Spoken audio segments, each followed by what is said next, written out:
Jesu uyinkosi, uyinkosi.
Udumo kuNkulunkulu wephezulu nokuthula emhlabeni kubantu abathokozelwa nguye uJesu Kristu inkosi. uJesu Kristu inkosi. uJesu Kristu inkosi. Lapho bengithi senikhohliwe simsheshaka ngakukhohlwa. Ake mangithobeke ngibingelele othisha bonke abakhona ngokwesikhundla zabo, sibingeleleke nayo principal engekho senozibusela kuye obabushando, bese ke sibingelela osingabo ugrade 12 wonke lo okhona nabangeke grade 12 kuhleke lokho kusho ukuthi ke basazobuya nangonyaka ozayo nangalo wena bezothamela inkonzo. Siyabonga kakhulu ukuthi nikhona nifikile.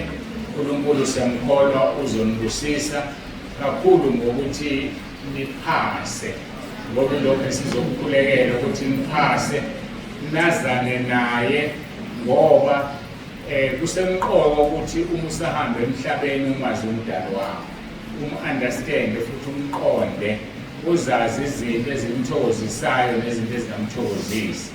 Kakhulu nje okukhulu kumthokozisayo umthetho wokuqala onesethembiso ukuthi hlonipha uyihlo nonyoko ukuze insuku zakho zandezweni.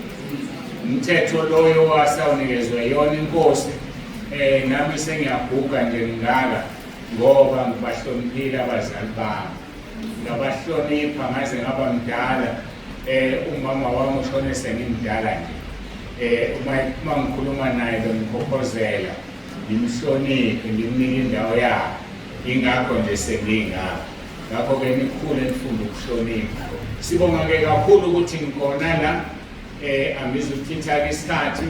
Inkonzo yami namhlanje izogxila kakhulu ngoba ngiyakholwa ukuthi uNkulunkulu uzonenza niphase, izogxila kakhulu ekuziphatheni emva kokuba senisukile la esikoleni. Bese kuthi-ke nalabo abangekho grade 12 abakhona la, nabo futhi bazosizakala ngoba sizobe sikhuluma ngalento ekhathaza nina. Niyazi ukuthi yini enikhathazayo? Ingqondo yenu fresh, ithatha noma yini, anikwazi ukuhlukanisa okuhle nokubi. Nifana nengane, yayibona ingane encane, kunje nonke anisekho emakhaya lapho baswa khona. Yabona kwakwenzeka kanje, uma ingane isiqala ukukhasa, ikhasela emlilweni obasile. So-ke kuzeke ingashi uma umzali engekho, kufanele ayiphelezele isondele emlilweni. Ithi uma isiseduze bese ubamba isandla sayo, usondeza wena emlilweni ngoba uzokala. Uthi uma isisidonsisha uyasizwa esandleni, ngeke iphinde emlilweni. ngoba manje isuke nga-understand yona igrabha yonke into ephambi kwayo. So kufuneka uyizwise umlilo. Nikuleyo age-ke nani egrabha yonke into ephambi kwenu. Umuntu azibone seshila ukube manje ukube-ke awusebenzi in life ngoba impilo ayipractice-wa. Impilo ngesikhathi ucabanga ukuthi uyayipractice usuke uyiphila.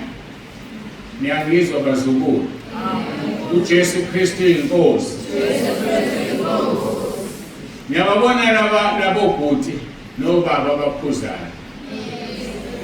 Niyababona abanye ubaba bethu basizala ngithi. Khona lento engifuna nizwe-ke niyibambe. Ake sithathe ubhuti ono 30 years eqale ukuphuza neminyaka ewu-16.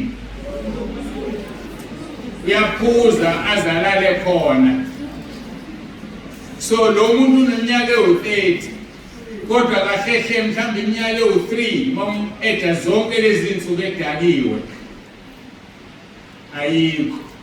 So uneminyaka ewu-30 in paper kahlehle uyingane mhlawumbe neminyaka ewu-24 ngoba iminyaka ewu-6 uyispende edakiwe. So kufanele-ke uma uphila ube kuma-senses akho. Yonke into oyenzayo uyazi. Sezwana bazukulu. Angiyezwini lenkosi-ke ngoba ilona elisemqoka. Othisha ngathi asivuleni hambe nani waphatha amabhayibheli. Akhona emafonini. Nivunyelwe ukuphatha amafoni nini esikoleni? Hayi-ke kulungile ngabaseKorinte bokuqala chapter 6 verse 12. BaseKorinte bokuqala chapter 6 verse 12. Mhlawumbe kusukela kusasa ekuseni nonke benila kakhulu abake bajika la nabaphambili nizozibona ku-YouTube. Niyezwa i-subscribe beke ku-YouTube khona nokwazi ukuthola iy'nkonzo zasentabeni nizibone ukuthi benenze njani. Ngeke ngazama nje ukumthatha nibaningi kakhulu bengeke ngimthathe one by one. U-YouTube loyo lamafoni ala arekhodi WhatsApp. Othandayo osesimweni esihle sokuba namadatha noma kusuye kwitheshiyari kungakuhle uhambe ususe groupini uthole iy'nkonzo ezokuvuselela ungahlukani noNkulunkulu ngoba isihloko senkonzo yami sithi konke kuvunyelwe kimi kodwa akusizi konke futhi anginakubuswa lutho. Konke kuvunyelwe maniphuma la netheshiyari ingqondo ithi konke kuvunyelwe. Abanye benu bazobuya bengani bephethe itifikethi ezikhulumayo eziphilayo ngoba bafike bathini konke kuvunyelwe kimi.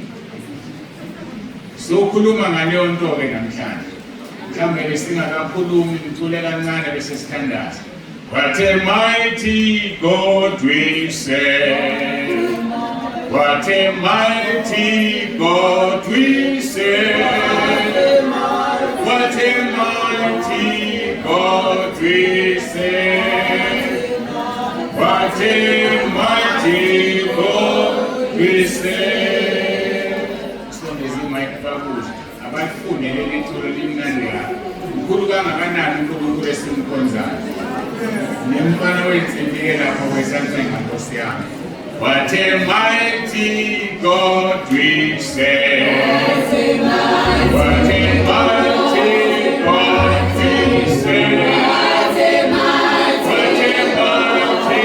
God we serve. What a mighty God we serve. What a mighty God we serve.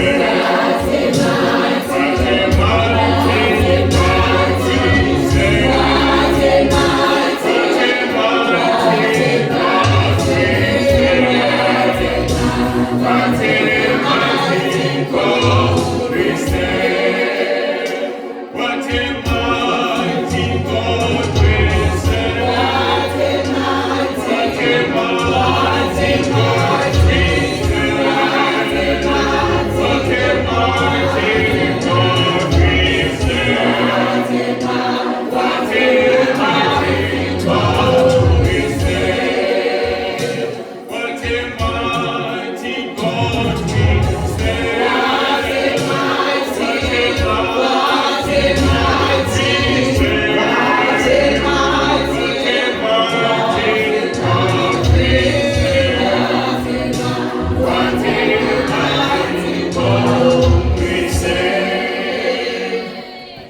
Baba egameni likaJesu siyazithoba phambi kobuso bakho ngiyathandaza ukuba bephakathi kwethu kule nkonzo. Ngiyacela uNkulunkulu wami onomusa usize nabo abantwana basemkhaydeni esikoleni ukuba uNkulunkulu wami lo nyaka ukhiqize ipercentage engcono yokuphasa kunyaka odlule. Ukhombisa ukuthi isikole siyakhula kakhulu, siyakhula ekumazini umdali waso uJehova Sebawothi, siyakhula ekumazini indodana uJesu Kristu oyinkosi yethu. Isikole siyakhula ekumazini umoya ongcwele.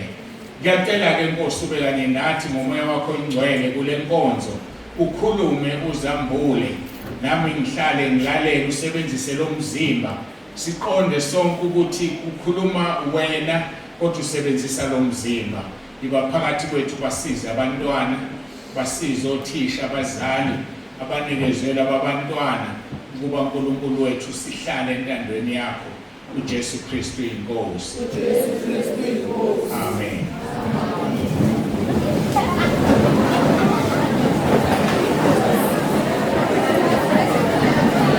Uma siqedake la maliphelizwi ngizonikeza amathiphu e-exam, hayi imbuzo. Angikho lapho, anginalo impela.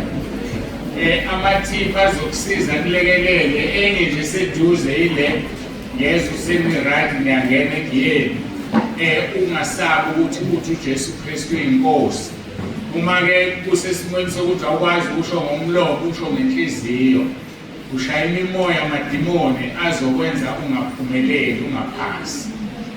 Mawuqala nje iphepha lakho ubambe ipeni uthi uJesu Kristu inkosi. Mawusuqedile uphinde usho njalo. Makunombuzo othanda ukuba inkinga usho njalo, umkholweni izoyithola impendulo izobuya. Mayingabuyi i-guesswork yakho uzoba ile right. Ngiyangizwa kodwa. Kodwa-ke ngizobuye ngikhulumeke ekugcineni. Sesivula abaseKorinte bokuqala chapter 6 verse 12. Sizofunda no chapter 10 verse 23. Lama verse ezwakala efana kodwa awafani. Mabili kodwa ngeke ngikwazi ukuthi ngiwaqede onke. Ngiyabonga Musa. Kufundeka kanje-ke verse 12 abaseKorinte bokuqala chapter 6. Konke kuvunyelwe kimi, kepha akusizi konke. Konke kuvunyelwe kimi, kepha mina anginakubuswa lutho. Masiya ku chapter 10 verse 23 uthi kuvunyelwe konke kodwa akusizi konke. Kuvunyelwe konke kodwa akwakhi konke. Attitude engifuna nihambe nayo-ke leyo.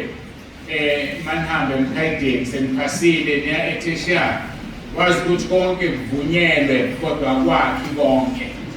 Konke kuvunyelwe kodwa kusizi konke. Bese uthi ekugcineni anginakubuswa lutho. Ngoba uma uvumela izinto zikubuse, then kusho ukuthi akusiwena ophilayo, uphila lento ekubusayo. Wena usuyikhophi yalento ekubusayo. Ungavumiki ukuba yikhophi at any given time. Yiba uwe njengoba uNkulunkulu ekudalile. You are unique on your own. Niyangizwa bazukulu bami? Noma ngabe ubani nibe nihluphe ilento ukuthi nitindezelwa abangani peer pressure. Yenza lento wena ukholelwa kuyo wena. Ngoba uma wenza izinto ezishiwo abantu usuyikhophi yalowo muntu. So yiba ne-self confidence kuwe ngokuhlakanipha uNkulunkulu akunikeze kona nomqondo uNkulunkulu akunikeze wona, bese uhlanganisa nalokho othisha abakufundise khona. Uzoba ongcono ukunendlela kuzoba yiyona. Asiqhubeke. Lama verse-ke ayafana kodwa ahlukaniswa amagama amabili. Elinye lithi anginakubuswa lutho, bese elinye lithi akwakhi konke. Kodwa onke mayiqala qala ngendlela efanayo, kodwa mayisephetha ayifani. Anginakubuswa lutho, akwakhi konke. Kube isikhathi-ke benginaso bengiyoze ngifike lapho, angizukwazi ukufika. sizodina nje la ekuqaleni kwabo.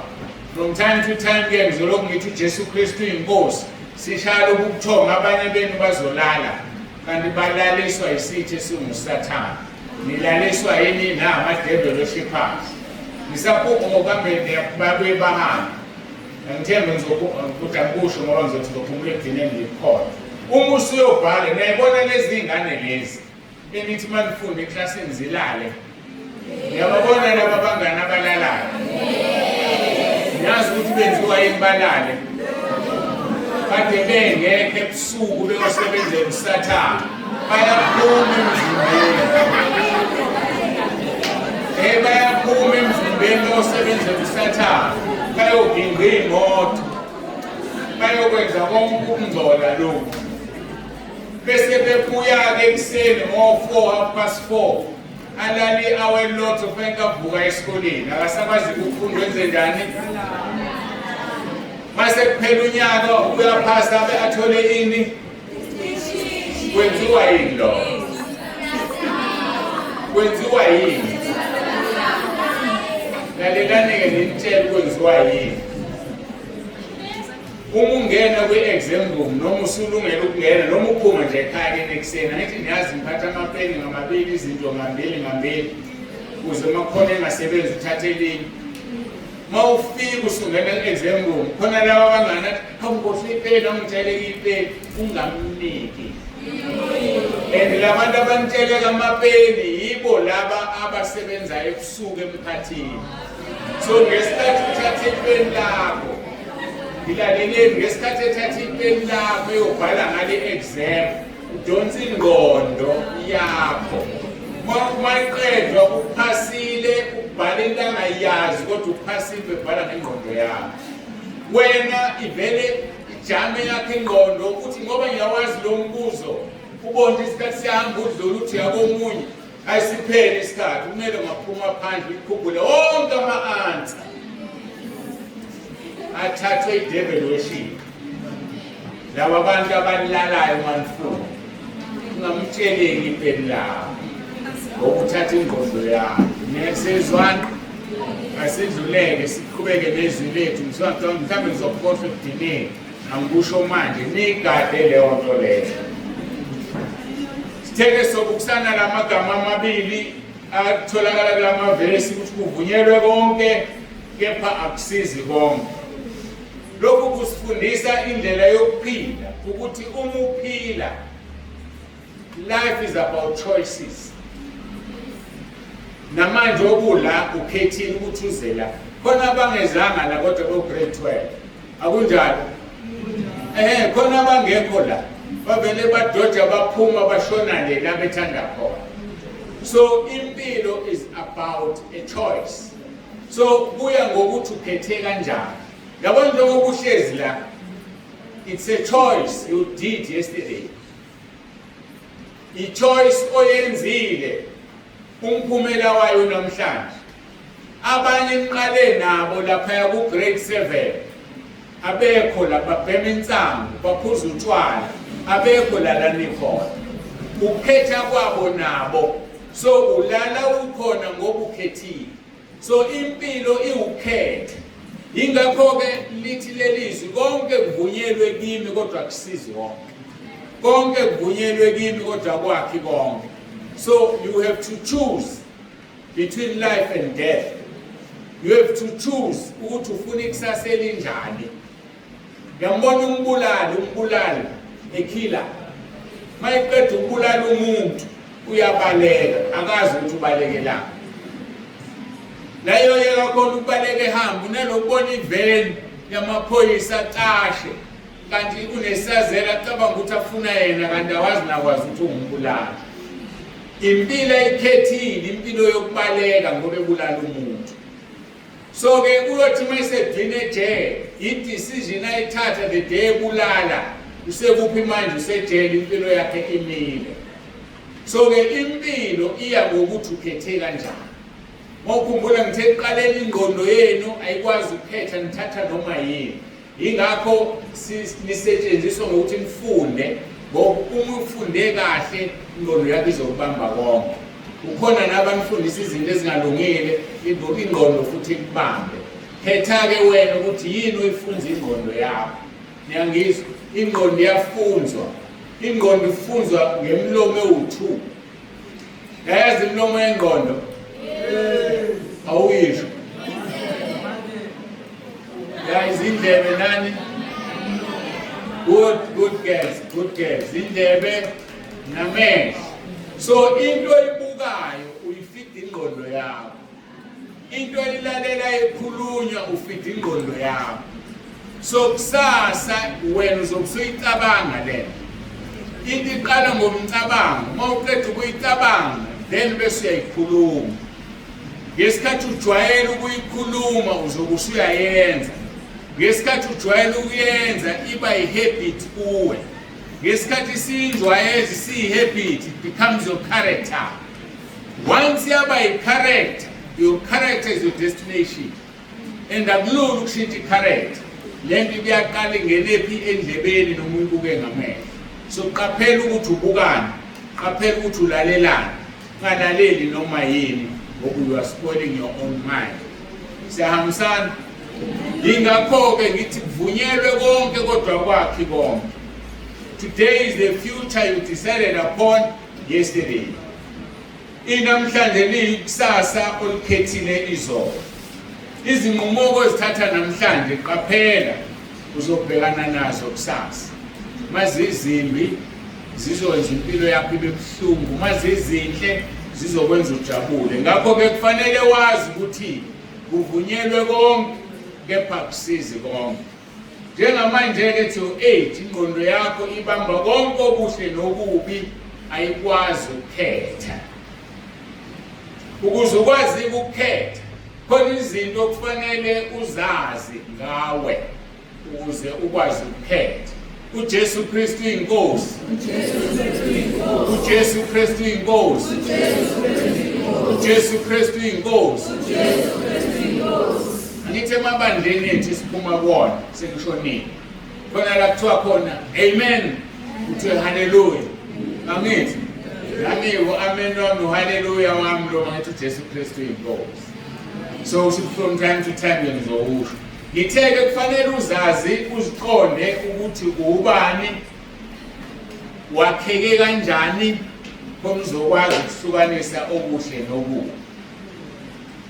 Umuntu ke uziqu zintathu. Ngiyangizwa kodwa uNkulunkulu uziqu zintathu wadala umuntu waba iziqu ezintathu. Ngifuna ukuthi nizazi understand so that uzokwazi ukuthi iphathi yami ethize kufanele yenze lokho. Ingxenye yomzimba wami ethile kufanele yenze lokho.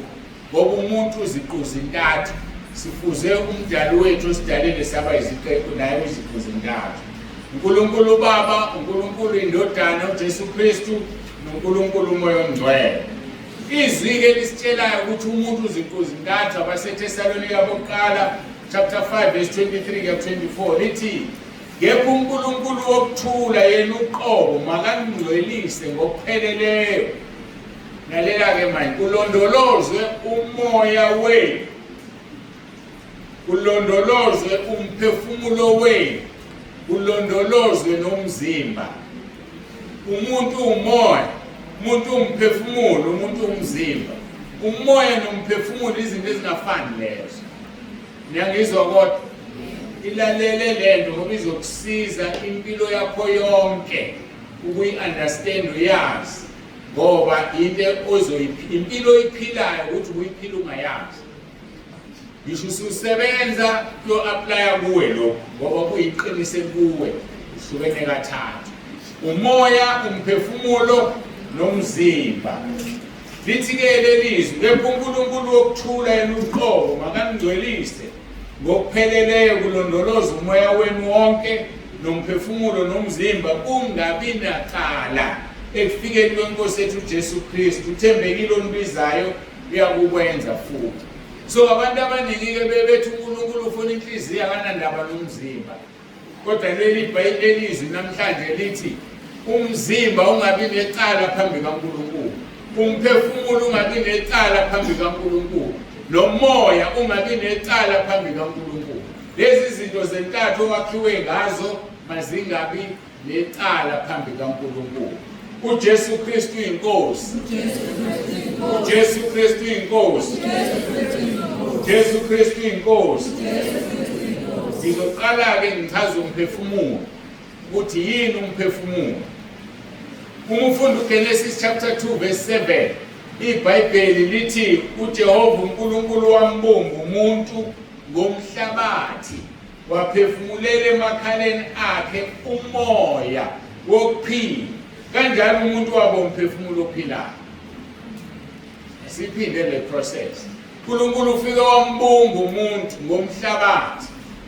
Sekuyaphenduleka okunye umzimba lona. uNkulunkulu wayesephefumula umoya, hayi umphefumulo. Waphefumulela umoya wakhe ophilayo emakhaleni omuntu. Kodwa umuntu akabanga umoya, wayeseba umphefumulo. So umphefumulo womuntu noma umuntu umphefumulo. Lezi zinto eziwu-3 wena ungumphefumulo kuzona. Yilento uma umuntu mayefa kuthiwa usehambile, kodwa umzimba unjani sewubona ukhona. Ngoba sekuphumeni umphefumulo owakhiwe umoya kaNkulunkulu ophilayo. Inkinga lena yokuthi ufike wakhiwe umoya kaNkulunkulu kodwa bese usebenzela uSathane ongazanga kwakhe, ongenayo nengxenye ethize emzimbeni wakho. So-ke uJehova uNkulunkulu wambumba umuntu ngomhlabathi, waphefumulela emakhaleni akhe umoya wokuphila. Kanjalo umuntu waba umphefumulo ophilayo. Umphefumulo yile ngxenye kumuntu ekwazi ukudabuka. Seseyitaza-ke manje. Yabona lento ekwazi ukwenza udabuke uthi uma kuthiwa kushoniwe ekhaya uzubuhlungu. That is a soul. Umphefumulo ozubuhlungu. Umphefumulo futhi ojabula ngawo. So uma kuphela unyaka la noma kuqala unyaka uzawuthola ama-results akho uphasile ujabula. Umphefumulo ojabulayo. Njengoba benijabula nje la ngicula, ujabula umphefumulo. Bese ucontrol inyama. Inyama bese yenze njani? Iyaqola. Ngiyangizwa kodwa? Ngifuna unganishiyi ngihambe naye. Julile lento engimfundisa wona namhlanje. So-ke umuntu ungumphefumulo. So-ke izwe kucacisa lokhu Job chapter 14 verse 22 lithi inyama yakhe iyezwa ubuhlungu kuphela, umphefumulo wakhe uzidabukela wona. Makufika la uzidabukela wona wena noma uzisola, yazi ngiyayisola ngiyenzeleni le. Umphefumulo lo uzisolayo. Umuntu eshaya umunye akasavuka aqambe ayisola inkosi uzofa lo muntu. Umphefumulo lo okhuluma leyo. Akusona umoya, akusiyona inyama. Asikhulume ngomoya-ke manje. Umoya yini umoya? Wenzani umoya kumuntu? Masekorinte bokuqala chapter 2 verse 11. Noma into engikhulumayo ngitaphuna ezweni, ngikhuluma umoya emoyeni. So masekorinte bokuqala chapter 2 verse 11. Lithi ngokuba ngumuphi kubantu owazi okomuntu uma kungesiye umoya womuntu okuyena. So lento owazi ngayo umoya. Asikwenze kube lula. Umphathi ohlelo la umzukulu ubize bani uMisimpondo wathi akasamukele. Ukhona oshilo wathi hayi awuyeni uMisimpondo wena hlala phansi. Thina kubiza uMisimpondo ukhona oshilo lo. Lento ekwenze wazi ukuthi uMisimpondo lo omaziyo umile awangamhlalisa phansi umoya. Njengoba nihlezi esikoleni nifunda ngomoya, umoya lo owazi ngawo. Njengoba nizobhala nje kuzobe kufuza ini umoya wakho. Bese siwutranslate kumoya sithi ingqondo. Kwelika moya noma ekukholweni umoya. Kodwa kushoni ingqondo, ngoba ingqondo iyona etranslator zonke izinto ezenzakalayo. Afika amehlo abona induku. Atshela ingqondo ukuthi ngibona induku, ithi ingqondo inyoka la kuyona induku. baleke izokushaya le nyongo noma ufuna induku uyishaya uyibulala. Into esebenzayo ingqondo. Ngolimi lweBhayibheli umoya. Niyangizwa ke manje? Umuntu wakhiwe umphefumulo umoya. So ke lithi lelizwe engilifunda abaseKolinte bokuqala chapter 2 verse 11. Ngokuba ngumuphi kubantu owazi komuntu uma kungesiyo umoya womuntu kuye na? Ngokunjalo nokukaNkulunkulu akwaziwa umuntu kuphela umoya kaNkulunkulu. OkaNkulunkulu akekho umuntu okwaziyo. Kodwa umoya kaNkulunkulu esithi umoya ongcwele uyena okwaziyo. So umntwana kaNkulunkulu ophila impilo yobungcwele ongaphili ezonweni unomoya ongcwele. Maye nomoya ongcwele wazi izinto zikaNkulunkulu. Ngoba unomoya kaNkulunkulu owazi okujulile kukaNkulunkulu. Niyangizwa kodwa? So amathuba amaningi omntwana kaNkulunkulu ohamba ngobungcwele ukuthi afeyile zero awekho. Ngoba unomoya ongcwele unobuNkulunkulu kuye obumgayidayo ukuthi wenzani njengamanje. Okuzothi mayesehleze ebhekene nephepha lithi iBhayibheli umoya ongcwele uyasikhumbuza. So umoya ongcwele uzokukhumbuza izinto ozifundile.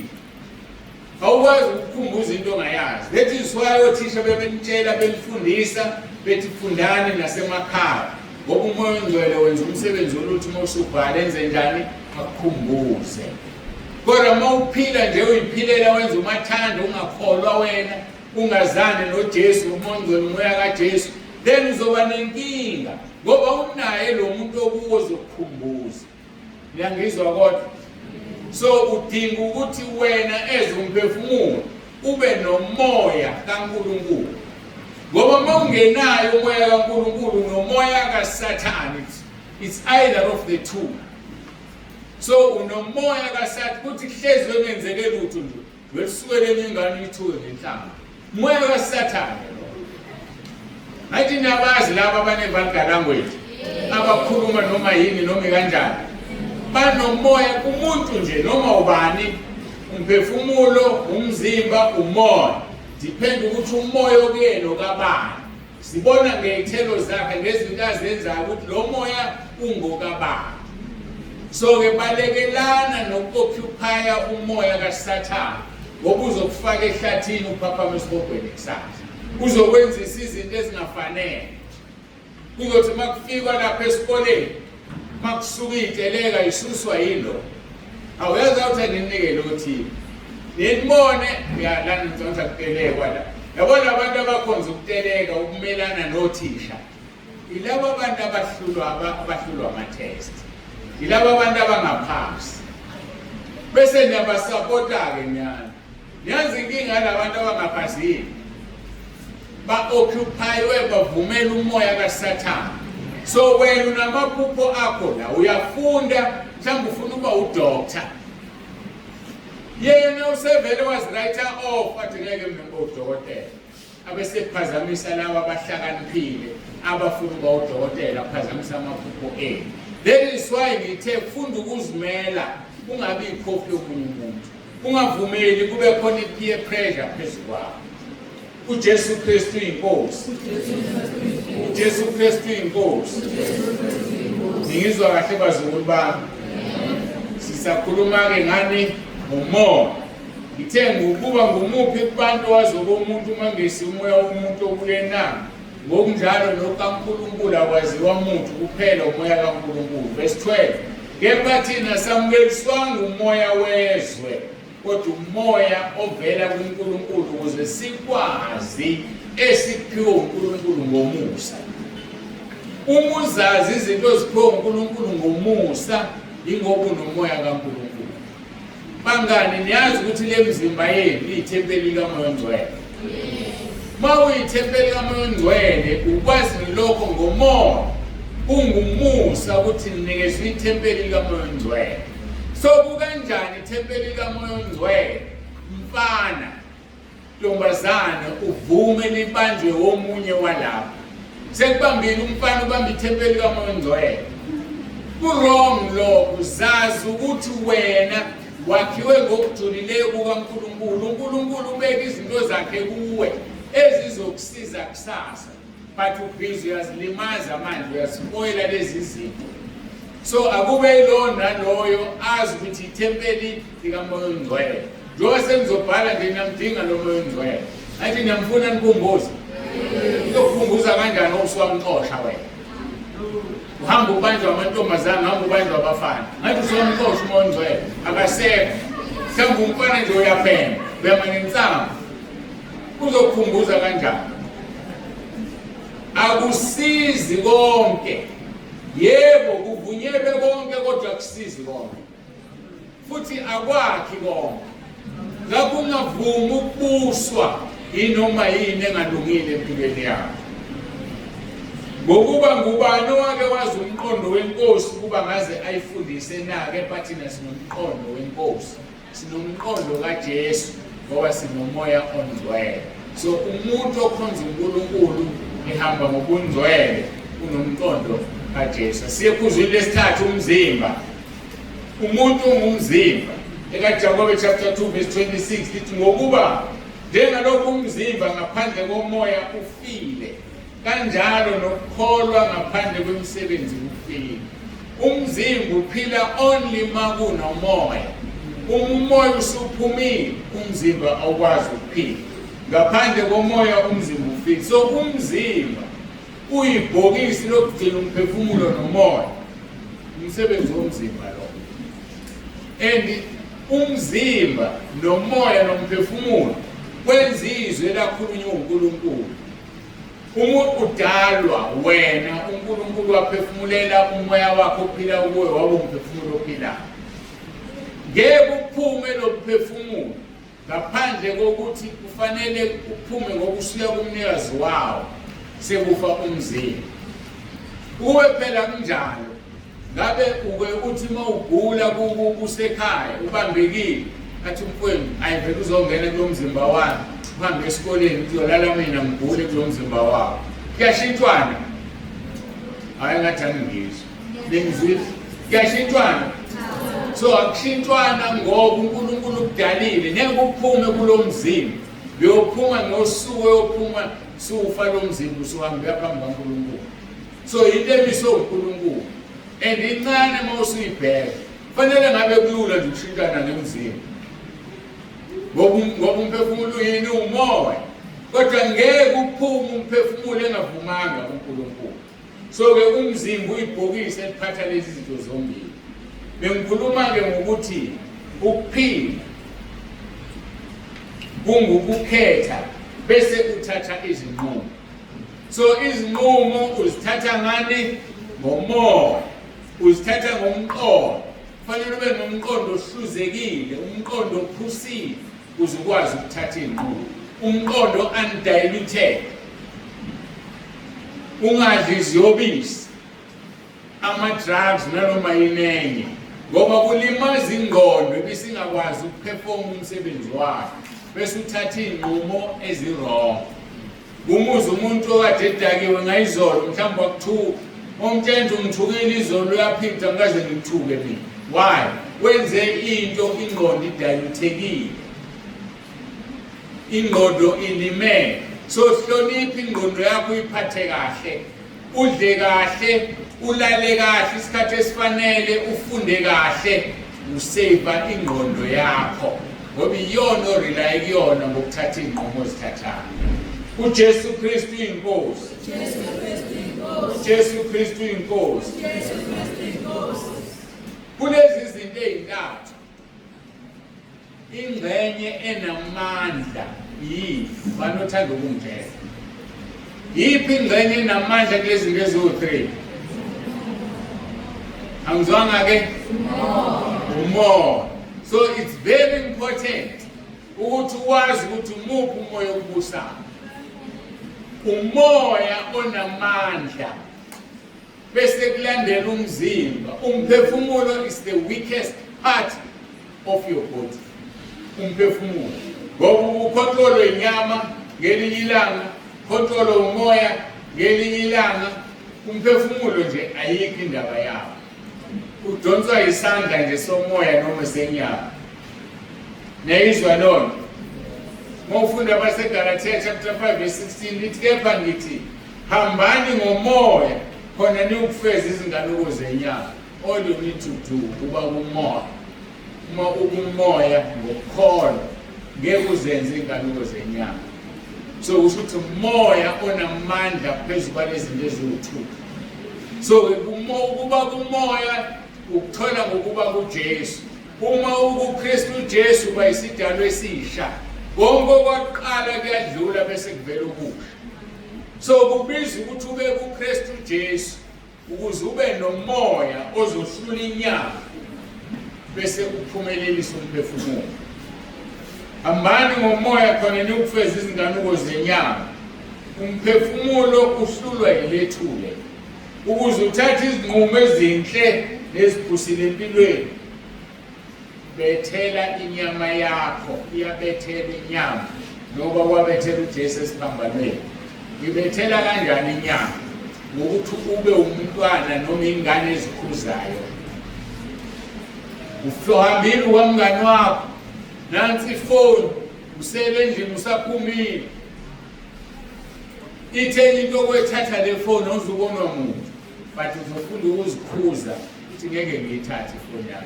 Friendship yami nomngani wami nefamily yakhe isemqoka kunale phone. So kufuneka umuntu ozikhuzayo, umuntu okwazi ukuzilawula. Bese tu verse 24 kepha abakaKristu Jesu babethele esiphambanweni inyama kanye nokuheka nezinganuko. Uma siphila ngomoya masihambe futhi ngomoya, masingafuni udumo luze. Siqalana sifelana umoya. Umuntu ofela omunye umona ongafuni ukubona enye ingane iphumelela. Benizwana nifunda kunye ngoba umhlulile waphasa kangcono kunaye akasakhulumisa unomona. Lo muntu kuso umoya kaSathane. Lo muntu kuso umoya wokuduka. Ufanele aphenduka sindiswe abuswe umoya kaJesu. Ngakho ke verse 7 and 8 uthi ningaduki uNkulunkulu akahlekwa ngokuba lokho akuhlonyelayo umuntu lokho ukuvuna. Ngokuba ohlonyelela inyama uyovuna ukubhubha kuyinyama. Nohlonyelela umoya ovuna ukuphila okuphakade kumoya. So masiphila sisebenza senza izinto, it's either usebenzela inyama yakho noma usebenzela umoya. Kodwa mawuzofaka umoya kaNkulunkulu kuwe izonqotha inyama. Kodwa mawungawufaka umoya kaNkulunkulu ufaka kaSathane inyama izoba namandla wenza izinto ongafanele uzenze, uzisona usuzenzile. Umuntu yazi ukuthi umuntu odlwengulayo wenziwa intandlwengulo. Ngithanda ikhulume lento ngoba nani kungenzeka ufinyelele kuleyo. USathane wenza umuntu leyo, umoya kaSathane. Uthi uma iqeda ukwenza leyo nto isingqondo, ethi ungaze ngayenza into ebuhlungu. Bengayiboni ukuthi ibuhlungu engakayenzi. Aboshwe ibe sport impilo yakhe yonke. USathane unjalo ukufaka endaweni ezimbi. Uthi mawusukhona ngoba umoya kusuyakushiya uyaphuma uyodukisa abanye sele wedwa ejele. Uyazisola. Ngesikhathi uzisola kusebenza ini ngitheni? Umphefumulo. Umphefumulo usiyazisola manje. Ngoba wenziswe umoya into wrong. So kusemqoka ukuthi ugade ukuthi umuphi umoya obusayo. Ngakho ke ningaduki uNkulunkulu akahleka lokho umuntu akuhlanyela uzovuna. Konke kuvunyelwe kodwa akusizi konke akwakhi konke kepha mina anginakubuswa lutho.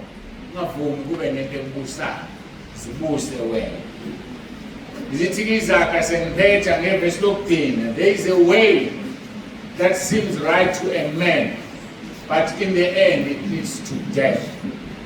Indlela ebukeka inhle kumuntu kodwa isiphetho sayo sizindlela zokufa.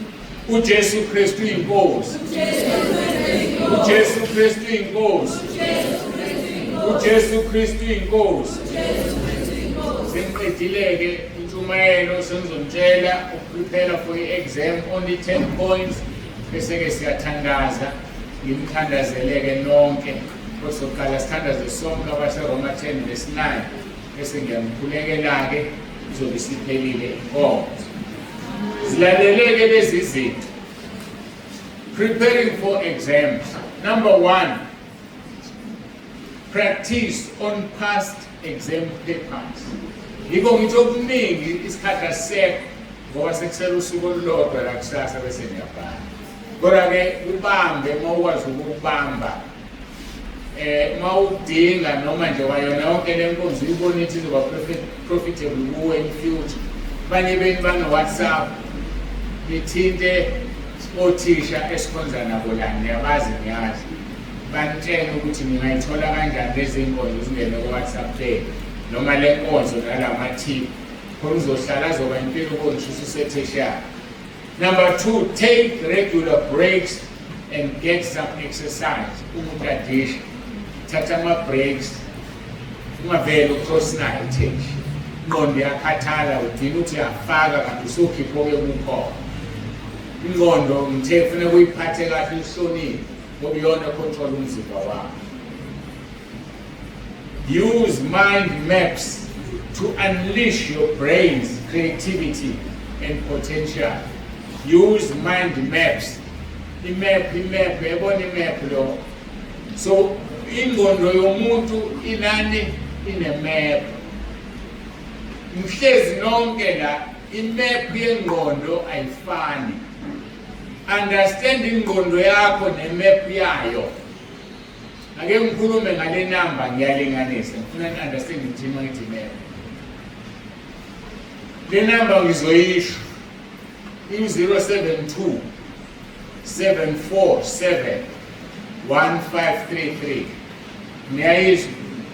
Omunye uzoyibamba kanjalo, omunye uzoyibamba ukuthi 072 athi 74 75 33. Kanti omunye uthe 747 1533, omunye 74 71. Nenzo lonto le. So understand ingqondo yakho ukuthi ufaka kanjani into engqondweni ukuze ingaphumi. We call that a mind map, indlela ehamba ngayo ingqondo yakho. So akekho ozokuphoqa athi musibiza kanjani inamba ibize kanje ngoba wena indlela oyibize ngayo yenza ukuthi ihlale kuphi engqondweni yakho. Don't rumble, focus your answers. Khona umuntu othi mayibhali i-answer engayazi afaka ama-answer amaningi ndawonye esithi uma uxoxa i-assignment ufaka izinto ey'ningi uthi omakayo edine ekutholile oku-right. Don't rumble, focus. Musukwenza lokho ngoba uzothini omakayo avele akuphindele iqala ngoba lokho ubhizi ufake i-information engafuneki. Organize study groups. Osekuzulileke ngoba sewulate. Ungazange uorganize manje. Exams are getting closer. Give yourself enough time to study. Zinike isikhathi esanele sokuqadisha. Kodwa ukhumbule ukunika unikeza i-break, u-exercise uma kubiza ukuthi emva kokuba ufundile 45 minutes or so uphume unyakaze laphandle noma umfana athathe ispade alungise ingadi for 10 or even 15 minutes uyeke phansi kurelax ingqondo. Uyayibona lonto? Mhlambe intombazane zenzele ikhofi uthi ushaya usubuyela futhi. That is an exercise, exercise ingqondo. Leverage the power of routine. Amandla indaba yokwenza izinto ngeroutine iyakhathaza. Musukwenza izinto ngeroutine. Wakwathi omunye kimi ngangisemusha naye semusha ngabo nje yazohlakaniphile lo muntu. Uthe yazi mina sengikhathele ukuphila. Ngikhathele ukuphila umncane kangaka indaba. Uthe yazi lokwenzana nento eyodwa. Uyavuka ekuseni uyageza uyagqoka uye emsebenzini. Uma uqeda lapho uyabuya uyadla uyageza uyalala. Yena kuphela into oyenza yini enye oyenzayo. Yabona uma sekusho ukuthi kunjalo vele. Uvuka ekuseni ugeza mbe esikoleni, ubuye esikoleni udle ubheke incwadi zakho ugeza ulala. Sekuphelile njalo. impilo isiphelele. So try to be creative. Kube nezinto ozenzayo ukuze ubalekele iroutine eyikhathaza. Find your productivity sweet spot. Zazi ukuthi yini ekwenza ukukhuthale uthanda ukufunda. Yini othi uma usuyenzile unqene ukubheka incwadi. Avoid leyo. So find your sweet spot ezokwenza uthanda ukufunda. Organize your study space and minimize distractions. Ungafundeli noma ikuphi. Fundela la ama-distractions ezoba minimize. Lokugcina, keep it personal. Ukufunda nje ungokwakho, keep it personal, ungakuthathi ukuthi ngokwethu siyafunda, yebo niyafunda ne-class, but at the end of the day, you are unique, you are you. Awusiyena lo muntu. So if you are overwhelmed by the thought of studying, use the points raised above as framework rather than gospel, and put it in the thought to find out what works for you. It's the type of knowledge that will stand you in good stead well past your next exam. So indlela also understand ngayo lamaphuzu esengiwashilo okuzokwenza ukuthi akusebenzele. uJesu Kristu inkosi. uJesu Kristu inkosi. Siyabonga ke sesifikile emaphethelweni sesizocela ukuthi sisukume. No, that colleagues. Asizusukuma kuphela, sisukuma sibuka. Sithandaza abaseRoma 10 verse 9, sibambise izandla nami ngizobuka. Sonke sihle abaseRoma 10 verse 9. Emva kokuba sesibashile, ngizobe sengikhulekela-ke noma.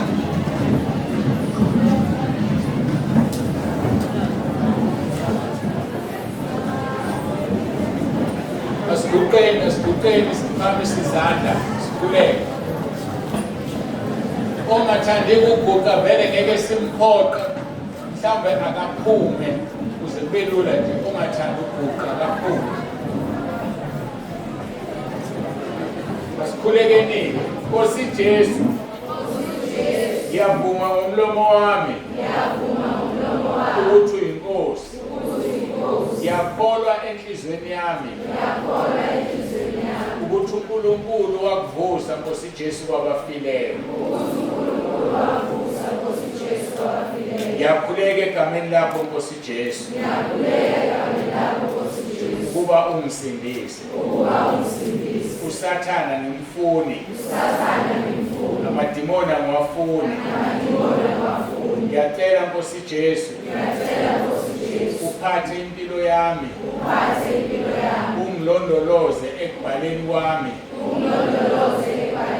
ngiphase, uphinde ungilondoloze esikoleni i-tertiary, ngithole ne-NSFAS, noma sekufika isikhathi sokusebenza ungilondoloze Nkosi Jesu. Ngiwuthole umsebenzi, uzungivuse ngosuku lokugcina.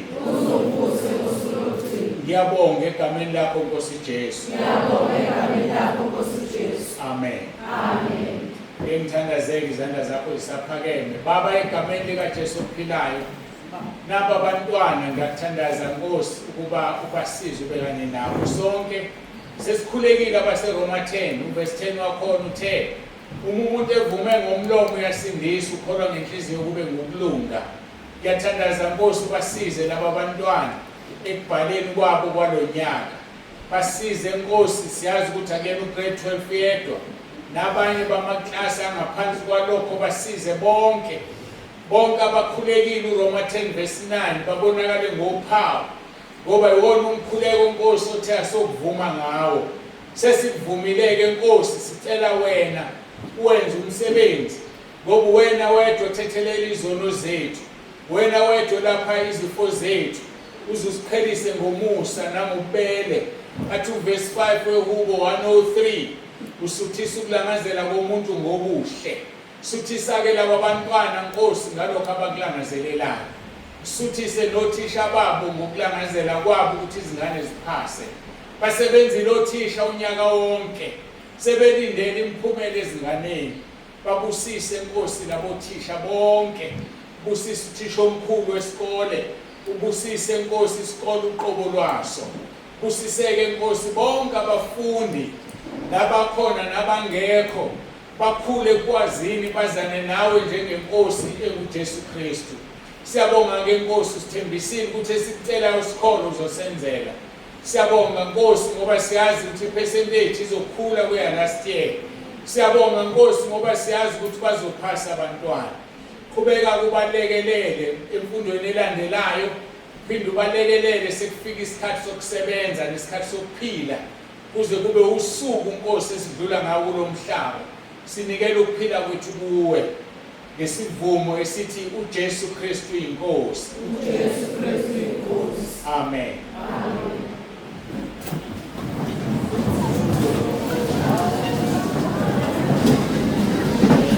Amen. Ngizobuyisela ke sengiqedile mina ngokwami.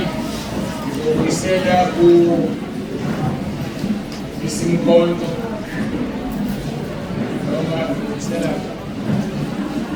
Oh, yange ngipha ama instructions ke.